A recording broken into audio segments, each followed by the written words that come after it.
I'm JJ, and I think Baba Is You is cornbread. Welcome to No Clip. I'm Chad Ruthermans. I'm JJ Artemis. And I'm Andy Kinnick. And today, we're going to be talking about Baba Is You, a game that was developed by RV Taikari, professionally known as Hempuli, I guess. It was released in 2019.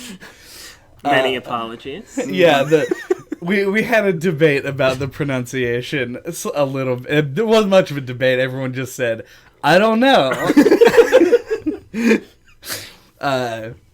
I feel like a lot of things in the world would go smoother if everyone would just say, I don't know, and move on. Agreed, yes.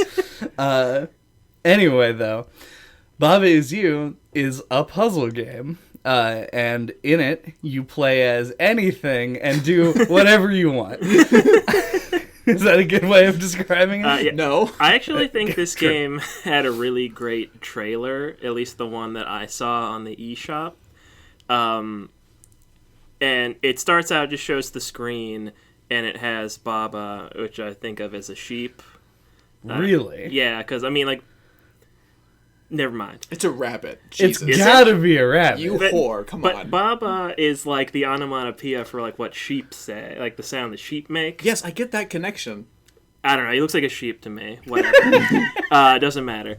So it has Baba on the screen. It says Baba Is You, and then it pushes the word rock to push Baba out of the way. So it says rock is you, and then the rock starts moving, and it's like boom, done. That explains the premise like perfect.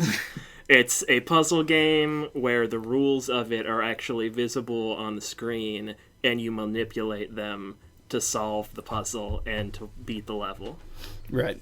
And I feel like going forward, that you have to keep that in mind. I'm for some reason being very aggressive with our listeners. You must. You need to keep in mind, because I don't know about everybody else, but I know that for me, it's going to be difficult for me not to make comparisons to other games to try and like gauge where I find each element. And none of those games are truly like Baba Is You. I don't believe that I've ever played a video game that had a similar at all concept to this. I haven't either. It is a mystery. Correct. So that's good. Do we have anything preliminary before we launch into this? I feel like everyone had like maybe a thing, a twinkle in their eye. No. All right. So I have a thing. Your dying breath. The last thing I want people to know is that I don't have anything preliminary to say about Baba Is We're You. recording a podcast on JJ's deathbed. Like, JJ, do you have final thoughts? No. And he dies. And scene. Life is very similar to a chicken pot pie, I say. My final review of this. Of life. Of life. Well, we got off the rails pretty quick. Yep. Record time. Yeah. So I have a thing with puzzle games. What's your thing? It's called being stupid. And it makes it very difficult to play puzzle games for a very long time. Uh-huh. And I want that to be... as if somebody is familiar with our catalog, they already know this. Like, every time that a game has taxed me mentally, I apparently just shut down. I'm like, I can't do it. Catherine, like 3 levels. I was like, I'm out. This is too much. Are you guys supposed to push boxes? Nah. But actually, the closer sort of comparison that I wanted to make for this game specifically, and I'll get into why, because it's going to sound like a weird comparison from the beginning, is Steven's Sausage Roll, which is, from my understanding of what other people are able to do in it, a really good game, a well-designed puzzle game. And I think that Baba Is You is similarly well designed, but has is just so much better at presenting its ideas in a digestible way. Like, the levels that I stopped playing Baba Is You on are like the first level in Steven Sausage Roll. Yeah. I don't think that's a weird comparison at all. Like, Steven Sausage Roll was probably the first comparison that also came to my mind. And I even think at the end of the last episode, you described this game as an accessible version of Steven Sausage Roll. And I would agree with that. It's a puzzle game where kind of wrapping your mind around the rules is kind of what it's about. And this delivers on that in a much easier way to get into. Like, Steven Sausage Roll, like, I think it was the three of us sat down and tried to play it, and we beat like 2 levels and then spent like an hour and a half on the next one and gave up. Yeah, it was worse than that, because it wasn't the three of us, it was the three of us and also 2 other people. I know at least Dan was also there. Yeah. And like, we're all just sitting around going like, what the fuck is this shit? I think it was that the 3 of us tried it once, and then months later Dan was around, and he scrolled by it in your Steam library and was like, what's this? And I was like, it's super fucking hard. And he always takes those kinds of things as a challenge, so he tried to do it, and he spent like a really long time as well and did not beat the level. Yeah, that game is pretty difficult to approach. I think that this game obviously does a better job. The point of comparison for me was that it was like, it's very geometry based. Like, the fact that you have to navigate around obstacles and walls and like 1 block wide gaps, and forethink every move that you make so as not to block yourself off from things that you need to be doing, is kind of like the key puzzle solving aspect, or at least in execution. Like, you might solve the puzzle but then need to actually do it, and and that's where you sort of need to get all of that stuff together and make it make sense. Yeah. The like marketing line for Baba Is You is that it's like a puzzle game where you win the game by changing the rules, but the other kind of ever-present rule of the game is the rules for how you interact with changing those rules, which in this case is like grid-based, like WASD movement. So regardless of whatever weirdness is going on with the actual like operators you're manipulating within the game, it's still going to be, it frequently incorporates difficulty in that movement, that shared mechanic, with kind of as a thin layer over top all the other puzzles. I like that sometimes. Yeah. It makes me very happy that the undo button is so accessible. Being just a face button and doesn't, like, you don't like have to hold it down and like wait for it to confirm the undo.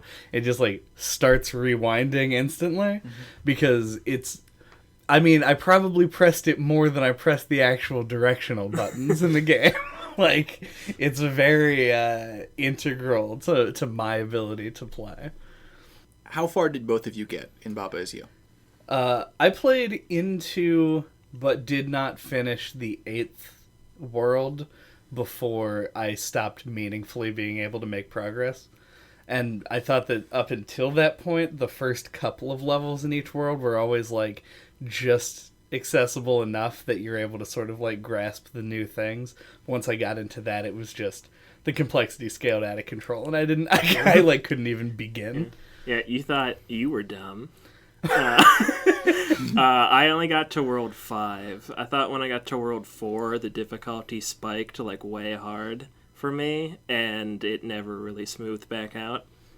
I did play it in like 2 separate sessions, one of which I went from 1 to 3, and the next one I picked up on 4, so maybe I was less cognizant of the difficulty spike. But I guess. Yeah. Oh man, you, the most impatient of men, just like sat down with this game and did like straight 1 to 3. That's genuinely impressive to me. Yeah, it was like a few hours or whatever, and then the second time I played it was like 5.5 hours or something. each individual level of this game was so taxing to me normally that I kind of treated it like I imagine most people treat crossword puzzles, where I would just do one a day, and then after that be like, yep, did my duty, totally done, and then left.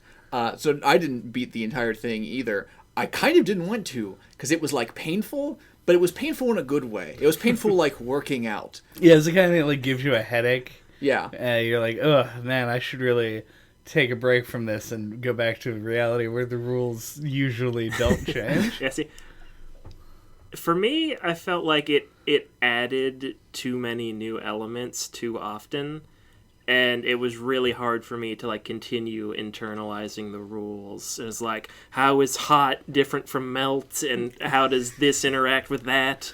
And it was really difficult to like wrap my mind around things, and then to not forget about how they worked later.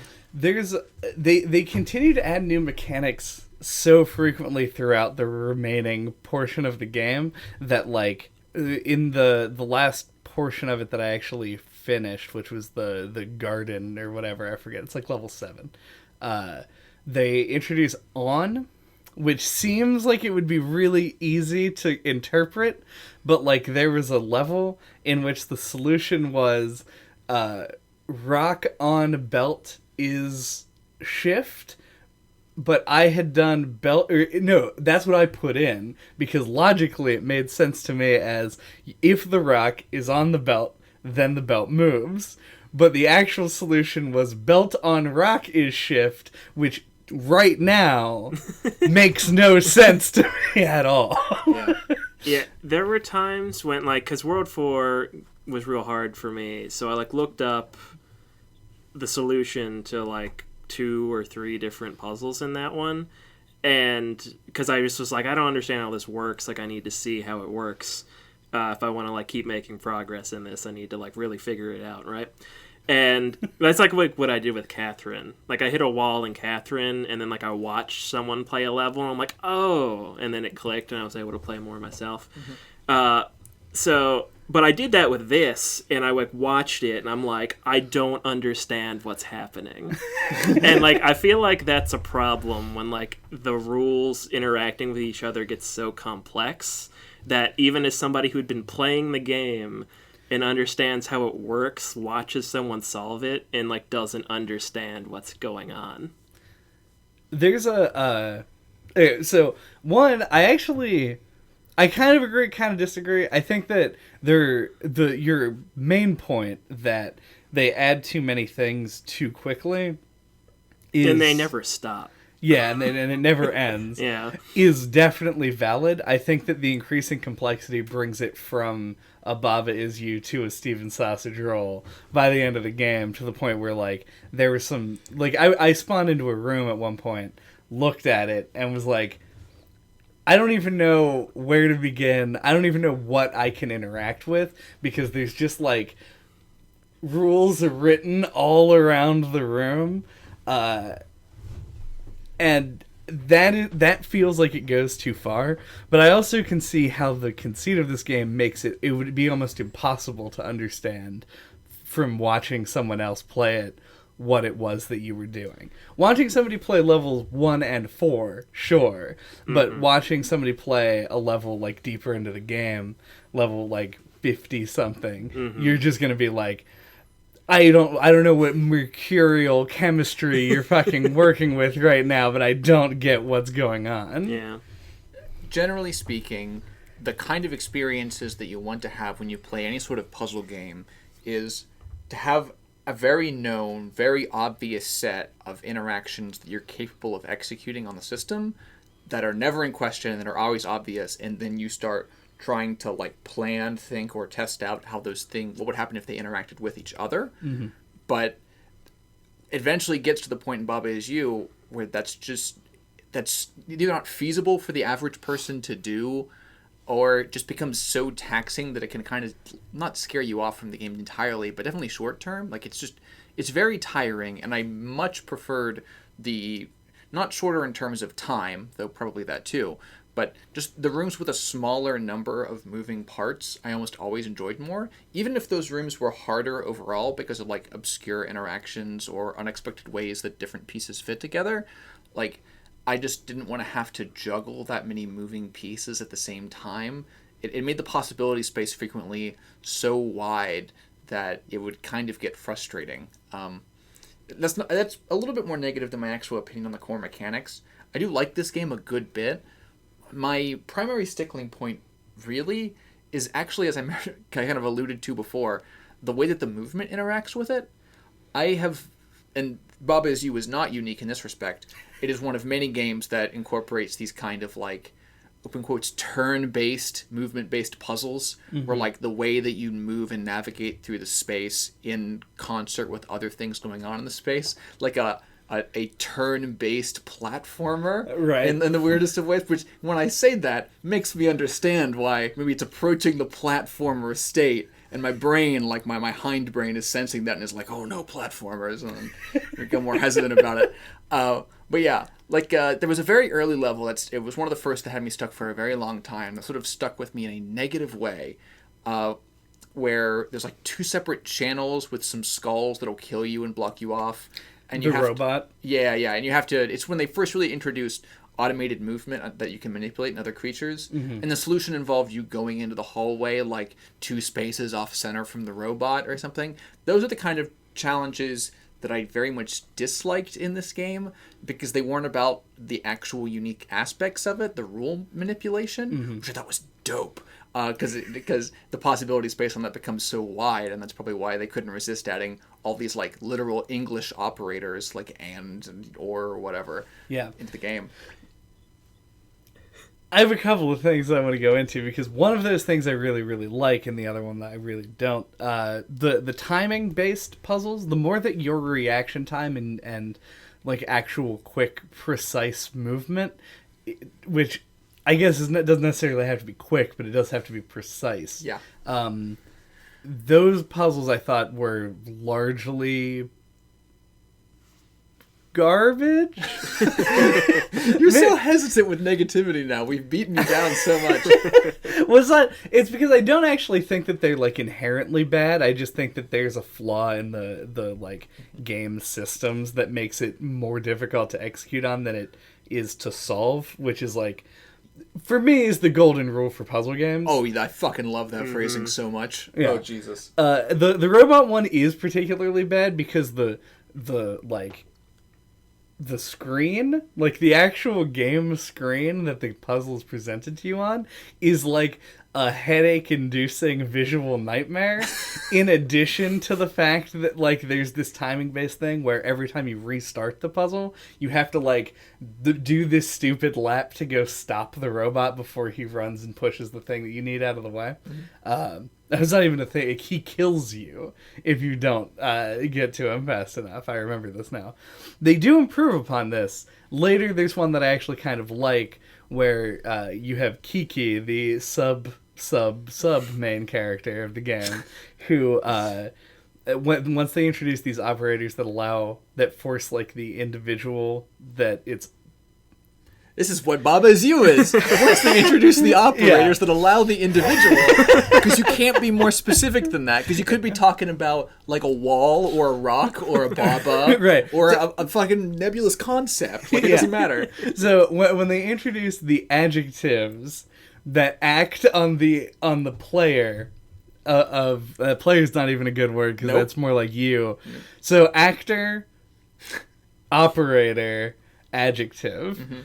Once they introduce the adjective that acts on the actor up and right or left, like they have directional ones that basically forces it to face in a direction. There's a puzzle where you have to send her out to go get something while you are like constrained in an area, so you just like send them out to go fetch the thing, and it's like programmatic. I think that puzzle works a lot better.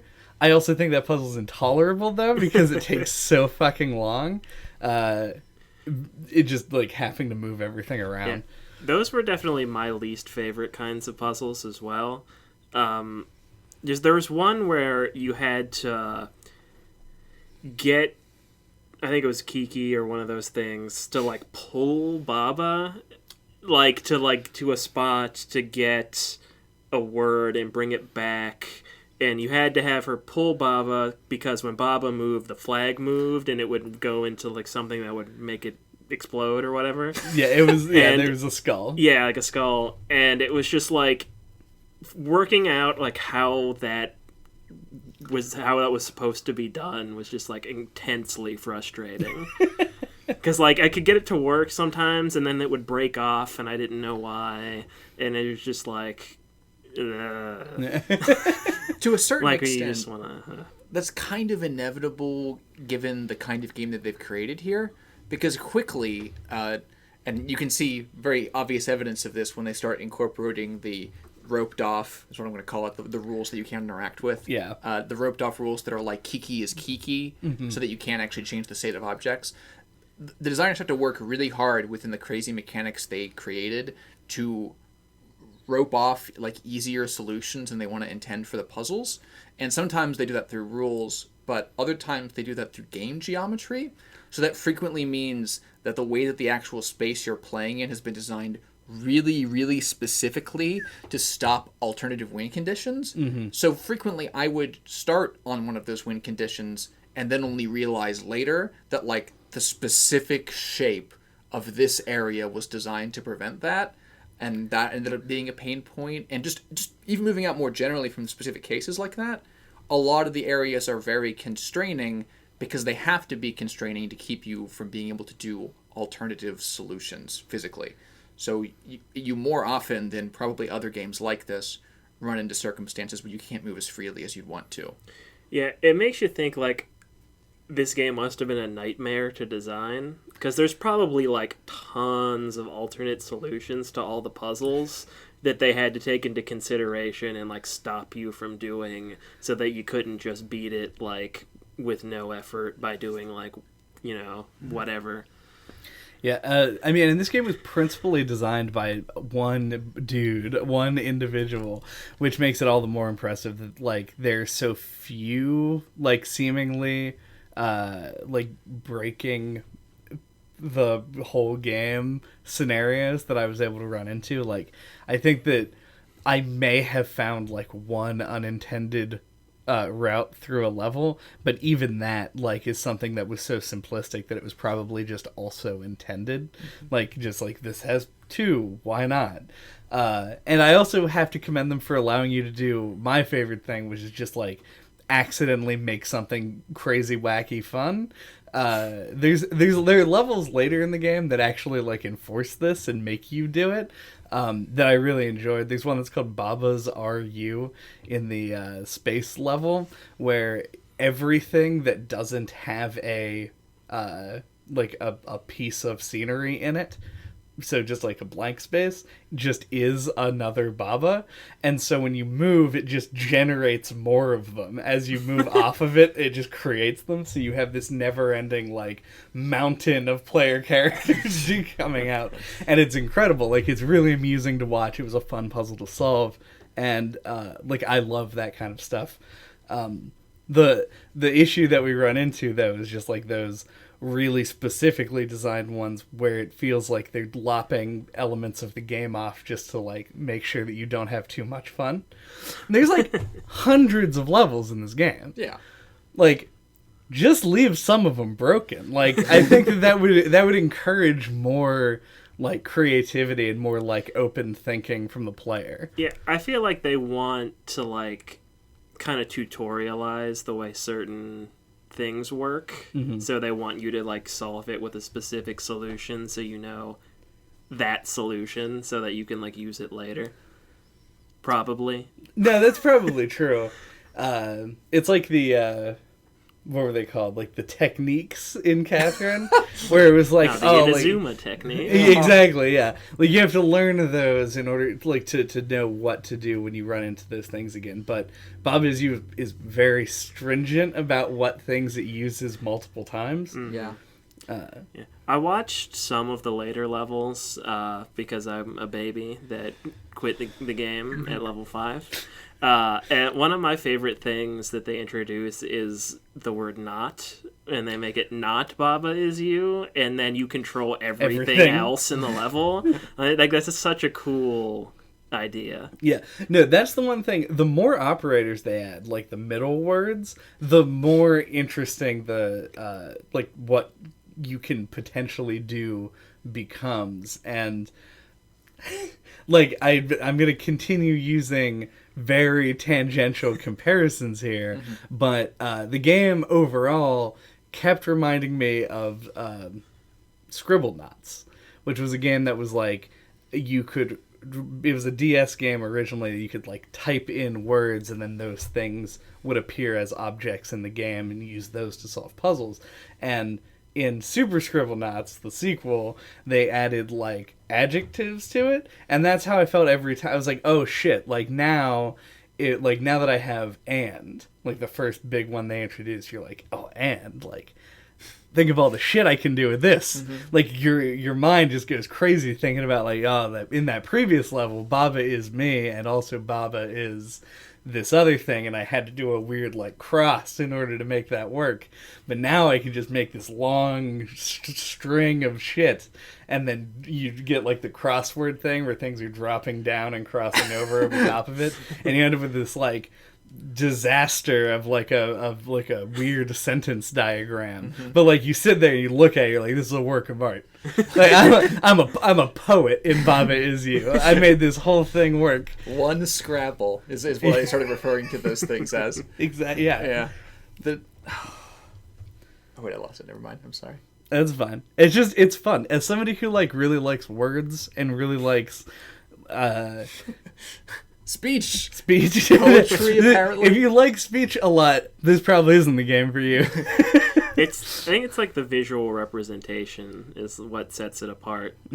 Like it almost kind of makes it comparable to like programming almost. Like you're just like moving the pieces around to make these logical strings, like commands to execute in the game. I'm convinced, what was it, like Soren Kierkegaard or whoever the fuck that was, who his name was? I thought of the most dramatic name. That is an incredibly dramatic name, yeah. Well, it's a real person. He was also very dramatic in reality. But I assume that guy is like the Calcutron, like it's like a human computer with like a beard that is actually just like a printout of various like 50s style computer reads. Like he probably just speaks like this if you would ever meet him in person. When like the is and Baba is you operator sentences, because I can't imagine a person sitting down to make this. Like Jesus, we already talked about it once before, but like, can you imagine how awesome QA testing on this game would have been? Yeah, like getting like your and God, even like just having a sandbox mode in the release game would have been really amusing as well. Yeah, because like I played a good amount of this game in handheld mode because this game kind of just is perfect for the Switch, ladies and gentlemen, because of its like the sort of like short nature of the levels, the fact that like you could look at a level, don't know what to do, and just turn it off and put it down, and then like 2 hours later get hit with inspiration and be like, oh right, I got it, and then you boot it back up and try it out. Like that kind of a thing happened to me. But yeah, I would be playing in handheld mode, and because the reason I'm playing in handheld mode pretty much 99% of the time is because I'm playing video games at work, and while I was there, just kind of sitting there playing the game, whatever doing, quiet, not a whole lot going on, and I legitimately like had to just like silence myself as to not bust up laughing when I like turned the entire room into words, like, and that kind of shit is like, because you almost don't know what's gonna happen when you put like, oh, this is text, and then it's like, or text is whatever, and all of a sudden like all the shit just goes wild. And that kind of thing, like that sort of open-ended gameplay, I think is really appealing in the game. Is why I compared it to Scribblenauts in the first place. And the game just sort of like designs around you actually being able to do that. Yep. It's a little sad. Probably my favorite moment in the game when I was going through it was recognizing how broken the have operator was. And obviously broken in open gamer speak, not the literal meaning of that term. Yeah. But like all the crazy infinite shit that you can get around to with just the have operator and nothing else. It really showed how far this game was eventually going to go. And like so many modern indie puzzle games, it went beyond me real goddamn quick.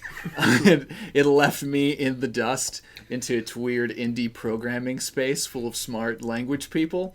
But it doesn't mean that I didn't enjoy it. Yeah. Just had some truffles, apparently. Had some truffles, is what I want to say. I feel like they limited your access to that kind of stuff because I think they wanted to just like ramp it up as the game went on. Because like, are you aware of like all the meta stuff that you can do in this game eventually? Some of it, maybe not all of it. Like the map itself is a level that you can beat. You get far enough to where level is a word in the level, and you make it like Baba is level, and then you exit out of it, and where it would say like level 02 or whatever, it's now Baba, and you can move it around on the map, and then you make another level into flag, and then, because in the map screen it says Baba is you, flag is win, and then you can beat the map screen. And it goes like way beyond that, and you can unlock a bunch of secret levels through a bunch of bullshit like that, which is pretty cool. But I'm way too dumb to experience that. This is like, that's for ARG people. Yeah. I always want to meet an ARG person. I don't know if they're like still around. Oh, they gotta be around. The problem with ARG people is they spend so much time doing like code cracking stuff. I imagine while like sitting in a dimly lit room wearing like a poker visor. See, I feel like ARG is a really good thing to compare it to, at least for me, because that stuff's always really fascinated me, but I do not have the knowledge or skill set to participate in it at all. And this game is also kind of like that. Like, I really appreciate so much about this game on paper, but in execution, like, I just don't find myself enjoying it as much. It's like Eve, but creative and not soul crushing. Yeah. Like Eve Online? Yes. Eve? Okay. Yes. I feel like I need the online thing after it, or else I just don't know what you're talking about. I'm very sorry. Before we... my words are gone. They've just been replaced by squiggly writing. But before we accidentally give all of our final thoughts on the game, let's take a break and then come back and kind of like pick everything up and then stuff it into a second half. Sure. Second half is start. Oh, no. No. First half is end. First half is end. First half makes moon. Rest of content is second half. Beans are good. We're going too far with this joke too early.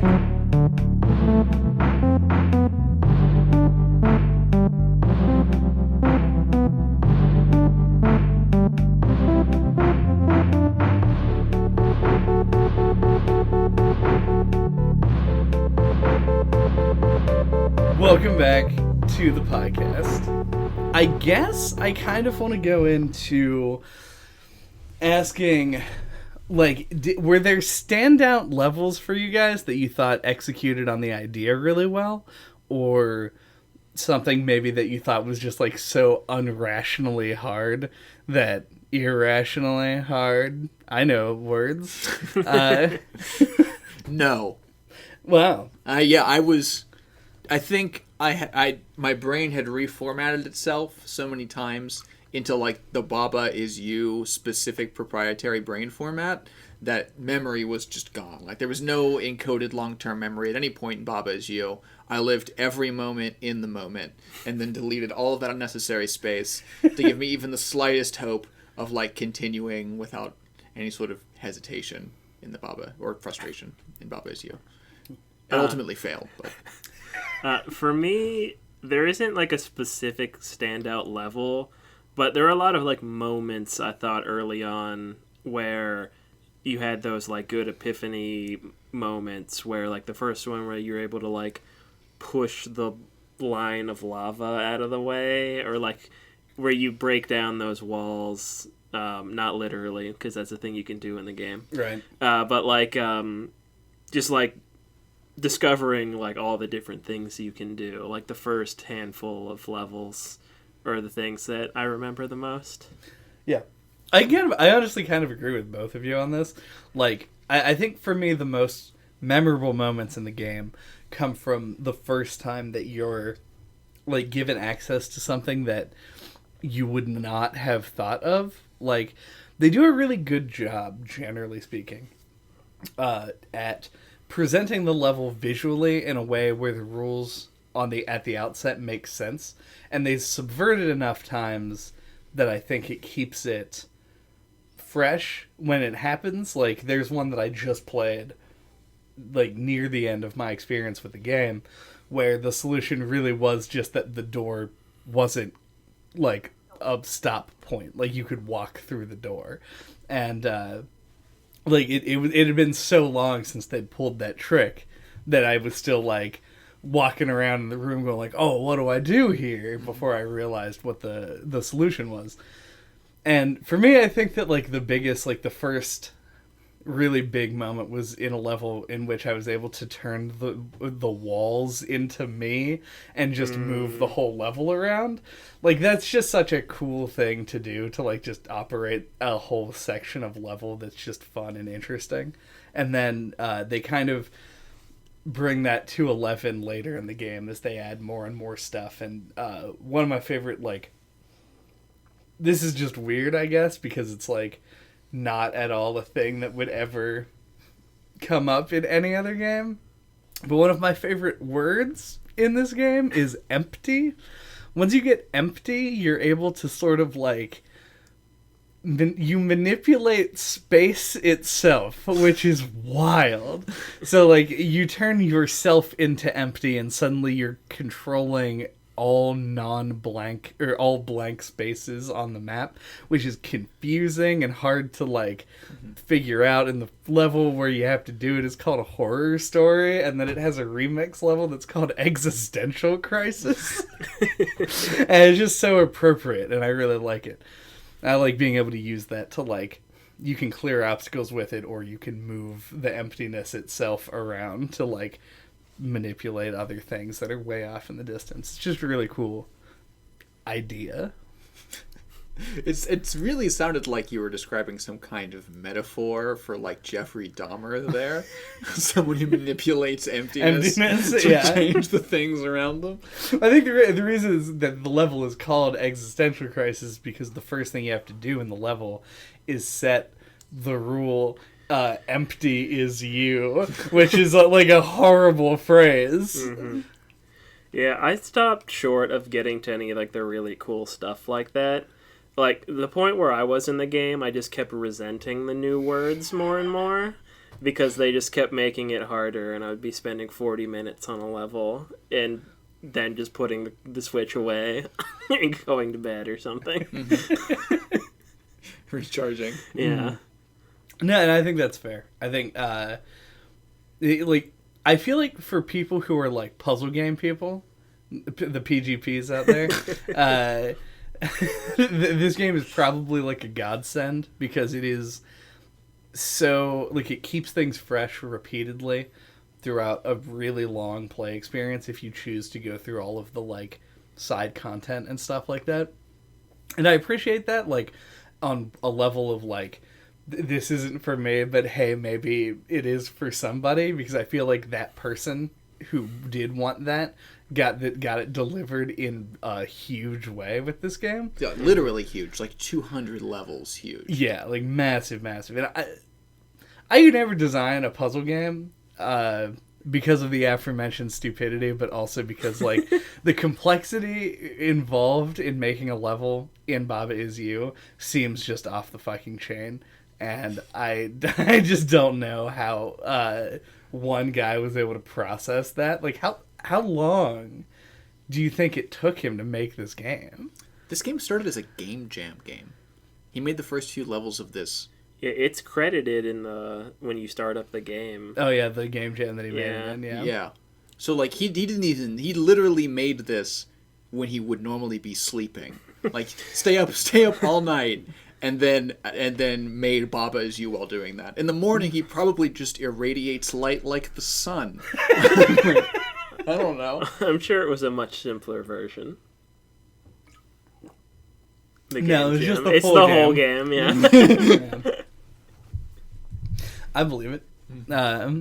Since apparently the person who developed it, I guess, is a robot in the no-clip fiction. The concept of the game really does feel like a game jam game, though. Yeah. Like I said with the trailer, where it just kind of like shows like one of the most basic interactions. It's like one of those things where it just like the concept just like really clicks, and you're like, oh, that's really clever. Like it's easy to appreciate on that level, and you get a lot of that kind of stuff coming out of game jams. Yeah.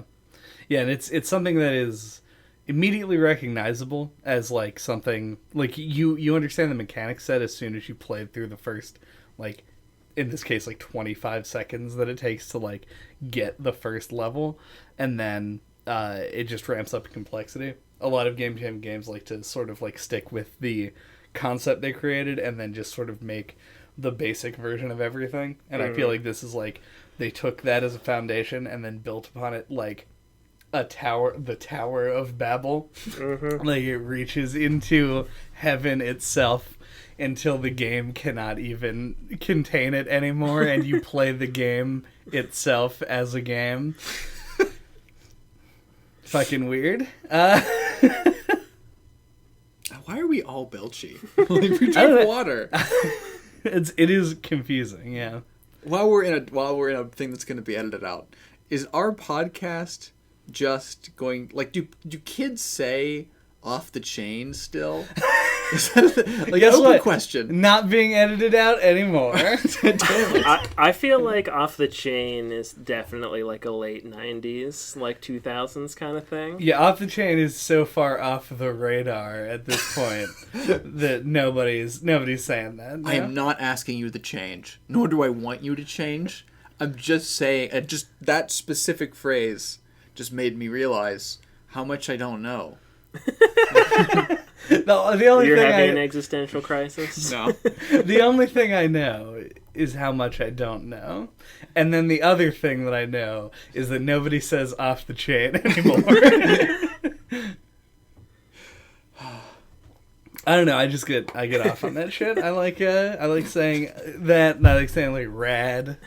Rad's a cool word. Nobody says anymore. Mm-hmm. I don't have anything else to say about Baba Is You. Yeah, I think that we played not enough of it to make like a whole podcast about it.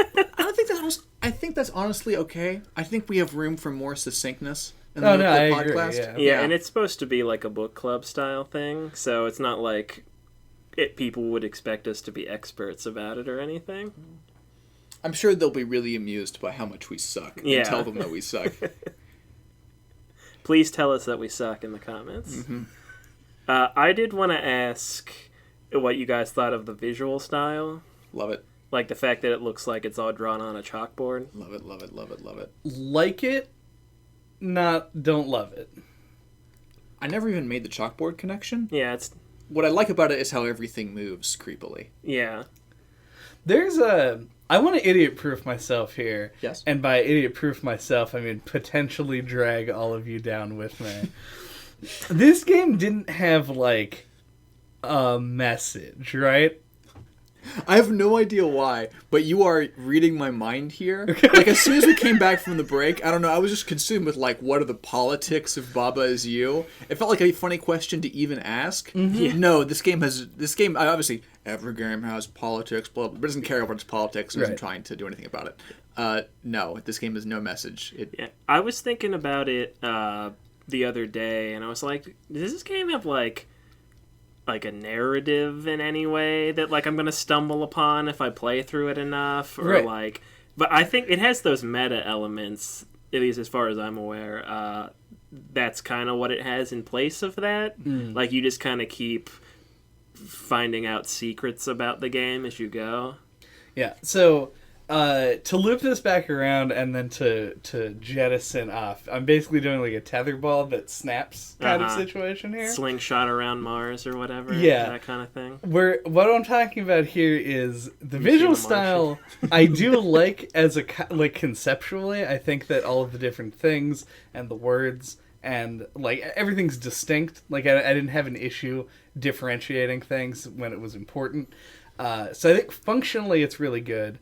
And atmospherically, which is weird to say, there's probably a better way to put it. Like, aesthetically speaking, I think that the visuals accomplish their goal and also are unique and interesting. Yeah. What I want to hone in on is the inherent kind of creepiness of it, because it is like... The reason that I brought up the fact that it is that I don't think that the game has like a message, but there was an inkling there that maybe it did, was because the style of like childlike sort of drawings, the chalkboard drawings that you're talking about, and then combined with these like very deterministic phrases, gave me like almost a propaganda kind of feeling when I was playing it. Like seeing like Baba is you, like is you being a thing that's on the screen all the time. It just made me feel like maybe there is something deeper here that I'm not picking up on. Look, the game is trying very hard to define you all the time, literally, because the game revolves around what the definition of you is. So I can understand why that would be threatening to anyone on some very subtle level. Yeah. While something is just declaring what you are very loudly, and you always have to engage with that. It's bad. Yeah, I don't know if there's anything there. I'd have to give it a lot more thought, but I bet we could bullshit our way into it real well, I'm fast. sure we could. That's the thing. I feel like the answer to the question is what is there narratively in Baba Is You? Real answer, nothing. Yeah. Actual potential answer, maybe a creepypasta. Oh, yes. There could be a creepypasta in here that's like rich. That's like secret level 7. Yeah, I was just gonna say that. Like, there is something about it. Like, the more you just kind of look at it, like the simplistic chalk drawings, and like the fact that they're like shifty. You know, which literally shifty, also metaphorically shifty. Which made me think of like flip books, and like in some old animation, like the drawings are a little bit off, so they kind of like vibrate. But like if you just kind of like look at it as it is for a while, it is a little bit creepy, and like Baba's just got those 2 dot eyes, you know, like. They go up and down. And they go up and down, yeah. The way they chose to animate it isn't just like, oh, my cute little bunny is like hopping up and down like they would be in like an Advanced Wars game or something. They specifically animate things that don't animate. A lot of rabbits in Advanced Wars. There are a lot of like quadrupeds in Advanced Wars. Oh, okay, You would be surprised. I am. Yeah, fuck you. But like they animate features of the beings in Baba Is You that do not move in reality. They make the eyes go like up and down repeatedly over and over again, like pistons in some horrid machine. Yeah, there's definitely fuel for a creepypasta fire here. Yeah.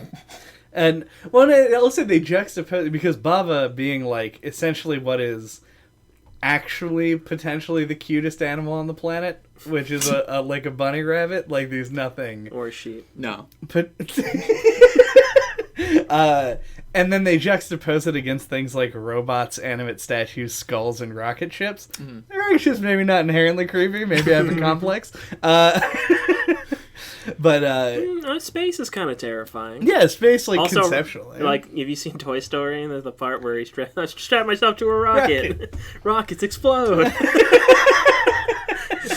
It's pretty scary. Yeah, it kind of depends. If it's the exploding kind of rocket, sure, it's scary. Well, it's getting a fireworks. Any rocket has the potential to explode if someone made one small mistake.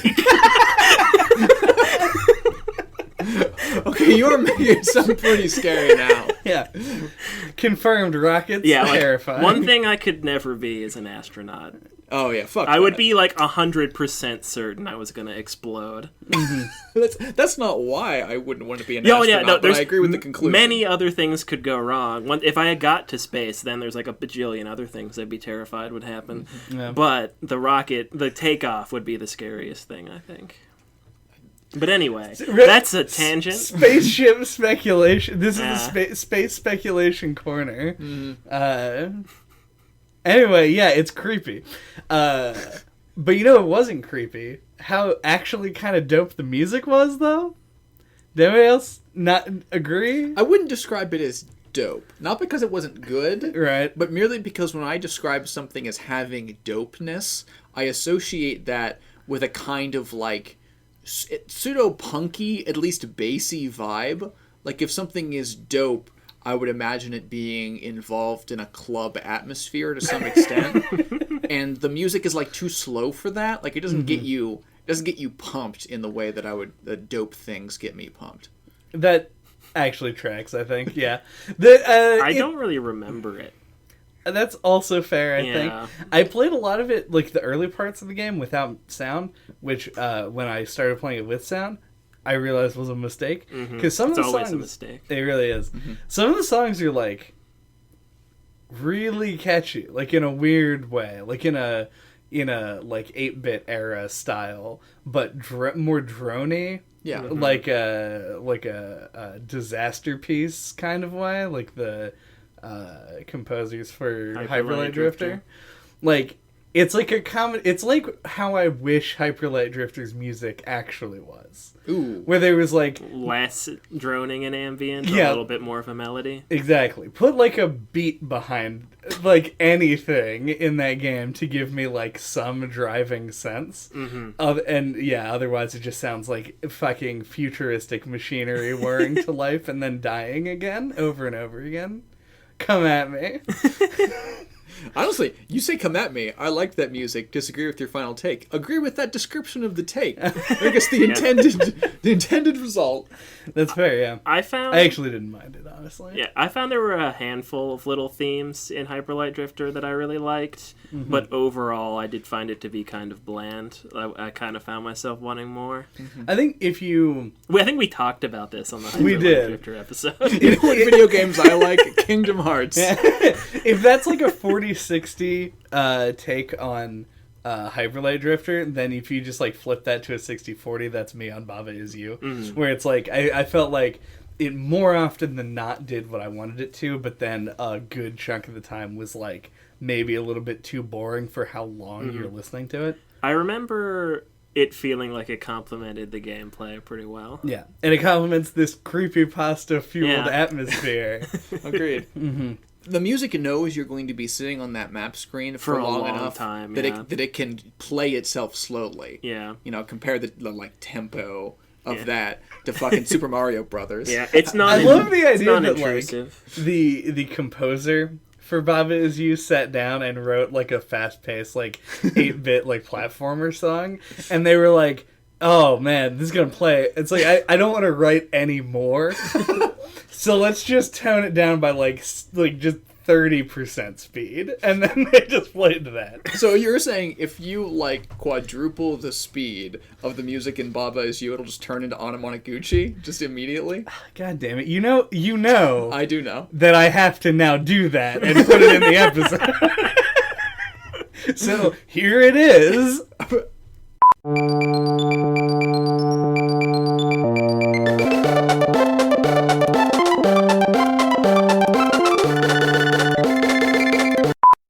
I really hope you just lie and just played an actual Anamanaguchi song. Wow, I can't believe it sounded like Wow, that. it sounds just like Airbrush, the only Anamanaguchi song that Chad And knows. that anyone. Yeah. Alright, well, I guess I feel like we managed to drag that specific bit out long enough that I'm now comfortable asking the fated question. Do we have final thoughts? These chairs, I actually like these chairs that we podcast in, not because they're comfortable, because they're like only a little bit comfortable. Tolerable. But they're so quiet, they never creak at all. And that was the first time that you made it like audibly creak with that slow lean. I think that was the floorboard. More power to these like Yeah. these cheap ass chairs. Yeah, good chairs. Yeah, and Quality I chairs. think they like encourage or whatever you want to say it, good posture as well. By being so uncomfortable. Yeah, you had to sit up straight in it, or you're like, What is this? So 10 out of 10 on these chairs. Yeah, my final review of this chair is 10 out of 10. You gotta treat Baba as you like an advent calendar. You can't go headlong into it, or Baba as you will eat you like the abyss that it is. You will never feel dumber than when you overestimate yourself while trying to challenge Baba as you. Because Baba as you, less so than Steven's sausage roll, but still with equal force once it gets up there, will put you in the fucking ground if you challenge its supremacy to you. Just do it like a crossword puzzle. Take it one step at a time. You'll get there. And choose your battles. Yeah. I think you were pretty much... I like that description a lot. Steven's sausage roll does a thing where it makes you feel stupider, because when you're playing Steven's sausage roll, the point at which you go, I don't know what I'm looking at, is level 2. And that is like, it's so early in the game that there's no...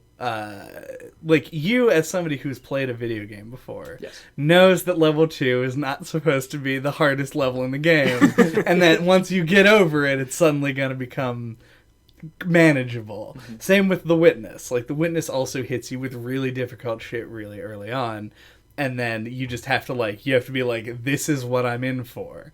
So I feel kind of similarly to that. And then in Baba Is You, though, they give you... There's even, like, a constant running counter of how many levels you've beaten. And it makes you feel good. Like, look up at the thing, like, it'd be, like, 57 levels. That's a lot of levels. It's like, it's, like, maybe an eighth of the total levels, but you don't know that. Mm-hmm.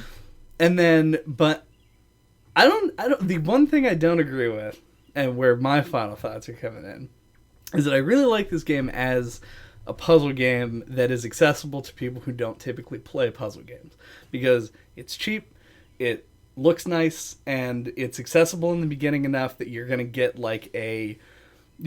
that feeling of satisfaction you came for before the game gets so hard that you just want to put it down. But rather than taking it one at a time, there were some levels near the end of the game that I opened up and thought I was looking at, like, a circuit diagram. Like, it is so complicated when you get to the end that I think that it surpasses early game Steven's sausage roll. And that's kind of where I fall on it. I feel like for a lot of this game, super good for people who aren't into puzzle games.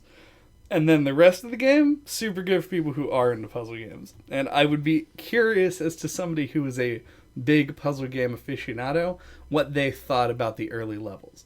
Like, did they feel about it the way that I felt about, like, Super Mario 3D Land, where I was like, I had to play for 10 hours before I got to the stuff that was good? Mm-hmm. Or do they think, like, this whole game was good?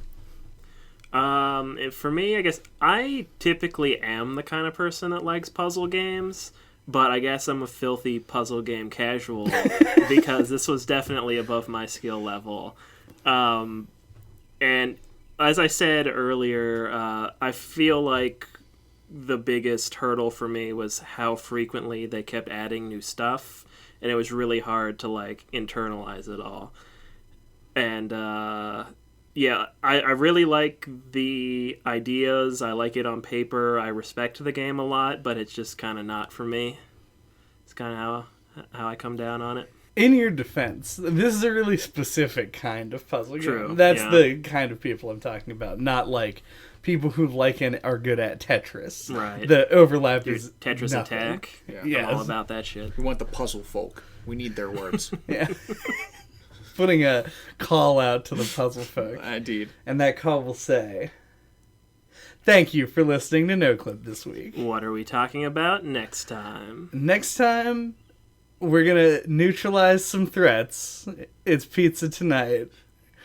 Super Mario Maker 2. Didn't see that one coming. But I like it.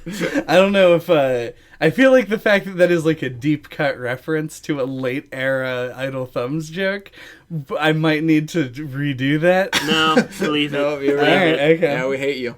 All right, well, you got a shame. Yeah. We wear our inspiration on our sleeve. I like it. I'm in favor, so. I JJ like hates you. yeah, I like being contrarian and forcing you to do things that you don't enjoy. That's why I picked the games that I do for this podcast. Fair. Except I did enjoy this one, so it backfired on you. We will. So one thing I want to mention about Mario Maker, because this is one where I don't need to give a 1-sentence description, because like you fucking know what Mario. Don't give me that shit. You know what fucking Mario Maker is. Yeah, we aren't normally gatekeepers, but this is like front gatekeepers. Like we're gonna keep a very tiny gate. Yeah. At the Mario level. This is just like you don't need a membership card to get into Super Mario Maker, but you do need to like at least not be like we're like a security guard at a lax sort of venue. We're a mall security. We're guard. mall security gatekeeping Mario Maker. We're listening to this podcast without knowing what Mario is. Very similar to being the man who walks into a mall without shoes. Just no footwear at all. No loitering in front of the Mario Maker 2. Yeah. Like there are assumptions you didn't come with that we're confused by. All of that to say, the thing I do want to say about this one is the whole point of Mario Maker 2 is to make Mario levels. So God. if you have made Mario levels and want to send them to us, please do that. And I'm going to try and find a way to like make a piece of relevant content side to the podcast. If I know how, like, I don't know how to edit video. I don't know if this is actually going to be a thing. I can do it. Yeah. Hell yeah. And we'll put that up at the very least. Like I've already made several levels, and I'll force these fuckers to go through some. Yeah, I plan to post mine on the Discord to anybody in the Discord that has Mario Maker 2. I got scared that you were going to tell us that we had to post levels for each other to play for the review. I got real scared. You have to post your levels in the Discord, even after the podcast is over. Every level you make. This is how we keep that gate, is through Mario Maker level posts. Yes. Though I am going to make you make a level. God, fuck. One level, JJ. That's all you need. Until that time, you can get a hold of us. All of our contact information is on our website at noclippodcast.com or on splattershot.pro. Catch us at the final Splatfest, which would have already happened, actually, at the release of this episode. Hope you caught us during the final Splatfest. Splatocalypse. Yeah. Who won? We don't know yet. Yeah, but you do. This is the longest fucking outro. We gotta make up for that short-ass episode. I'm so angry. You can find links to our YouTube, all of our old episodes. Please go listen to all of those. Every fucking one of them, I guess. Or at least the ones that you want to. The gate is increasing in size. You must leave a comment. You must write a review. You must like, comment, and subscribe. Yes. Must give a 5-star rating. Must ring that bell. We will know. You must be this tall to join the notification squad. Yeah.